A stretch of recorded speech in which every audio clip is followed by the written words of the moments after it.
Welcome back to my kitchen. Today we are making a classic comfort food, but we're going to make it even easier and, dare I say, even tastier. We are making stuffed pepper casserole.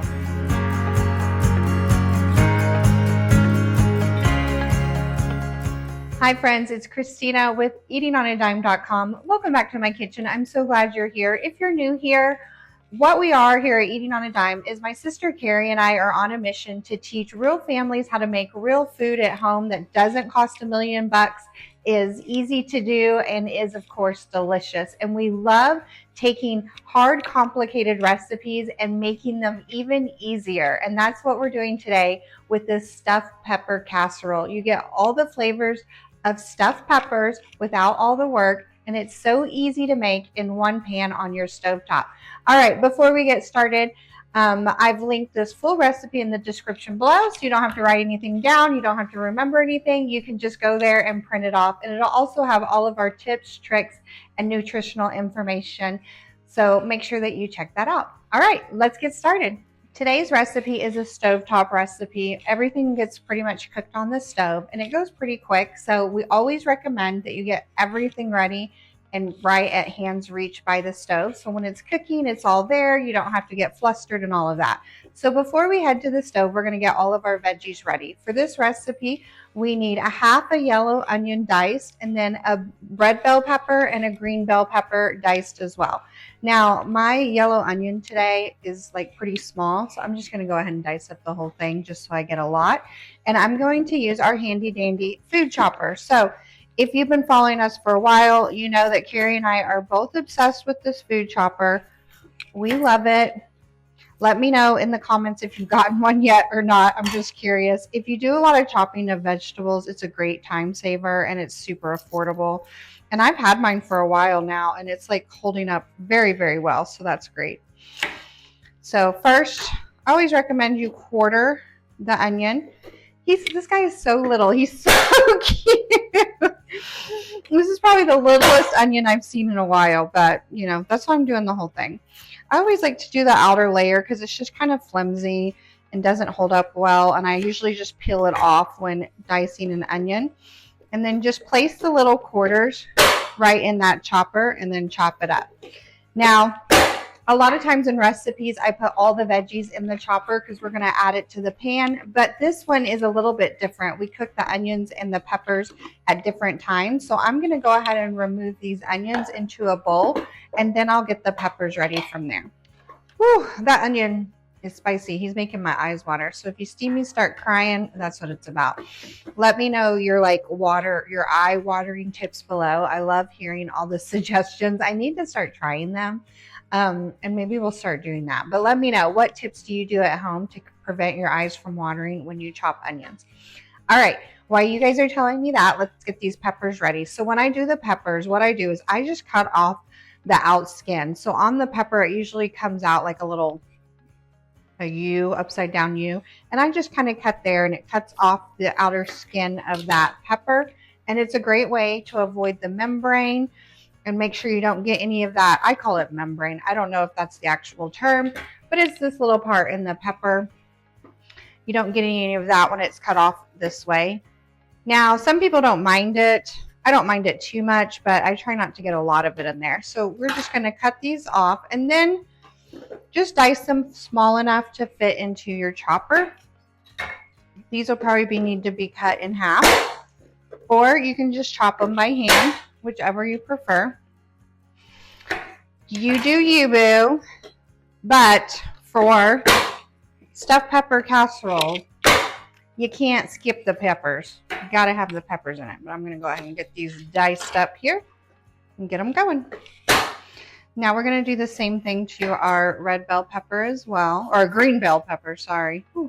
Now you can use any colors in this recipe. I love the combo of the red and the green, but you can use any colors you have on hand. Now I do recommend at least one red or one orange, just because it has more of a sweeter flavor and it's going to add that sweetness to the casserole. But if you don't like green bell peppers, you can do 2 red, you can do a red and an orange, you can do a red and a yellow. Use what you got on hand, friends. All of our peppers are ready to go. We're going to take it over to the stovetop to get it cooking. Heat a large, deep skillet over medium-high heat, and you want to make sure you have a nice lid for it because we're going to cook the rice in the same pan. Add in 1 tablespoon of olive oil, and we're just going to heat that up. Add in 1.5 pounds ground beef. I'm using a lean ground beef, and then add in that diced onions. We're going to saute this diced onions and break up the beef as it browns. I love using my little meat chopper when browning ground beef, but you can use a sturdy spatula or like a wooden spoon. That would work great. You just want to break it up, and we're going to let it cook until this beef is no longer pink.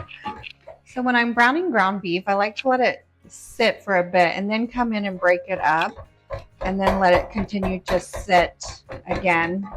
When you start to brown it, you might just be tempted to keep mashing it the entire time, but it actually browns quicker if you just let it sit for a while and cook and then toss it from there. Generally, it's going to take about, just depending on your beef and all of that, 5 to 10 minutes to get it nice and brown. Once it's nice and brown, drain off any excess fat. Since I use lean beef, I'm not seeing a lot of grease, so I think we'll be okay. Once that's drained, add in your diced bell peppers, and we're going to just saute these with the beef for about 2 to 3 minutes until they're nice and soft. Get every last bit of them in there. Just going to stir to combine these. Now you still have the heat on about medium high. You just want to watch it carefully to make sure nothing's sticking to the bottom of the pan. Right now we're good. All right, so now you just need to cook for a few more minutes.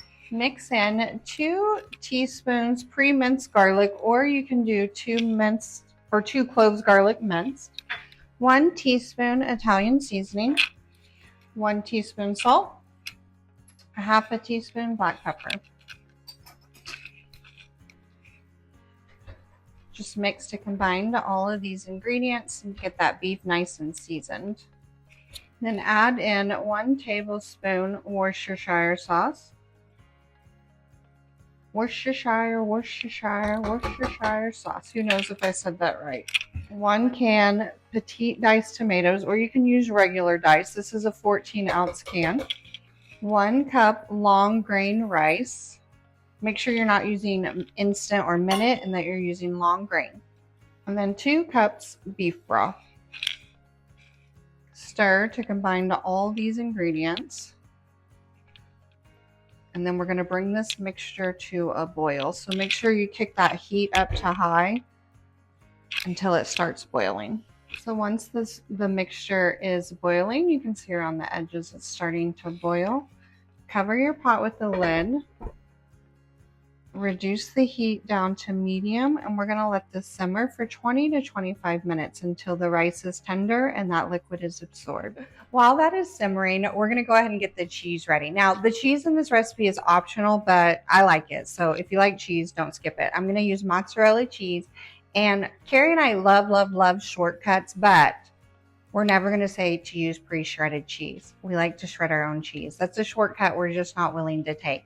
So I'm going to go ahead and get this shredded and ready to go. This mozzarella is going to fall apart on me. It is what it is. It's okay. That's how we know that it's good. And we need about 1.5 cups. So I'm just going to measure it out.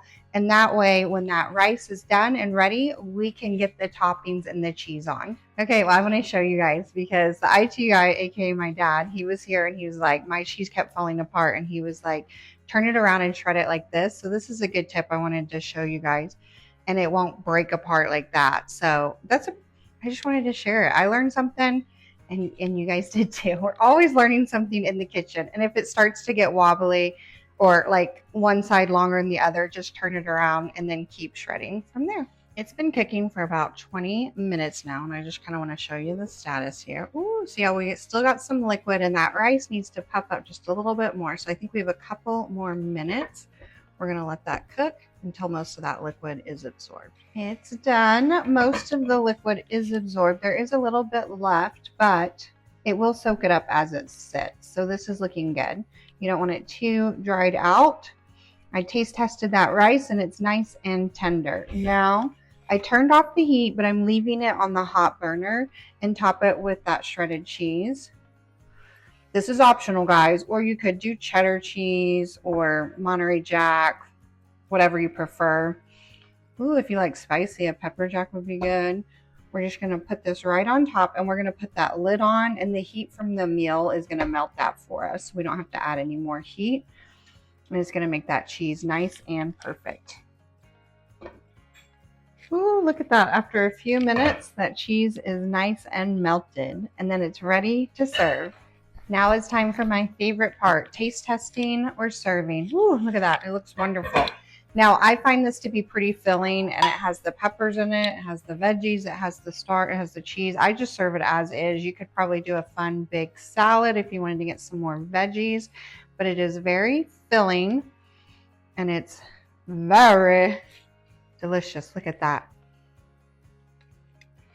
Cannot wait to try this, guys. Okay, it is warm, but I'm going to try it.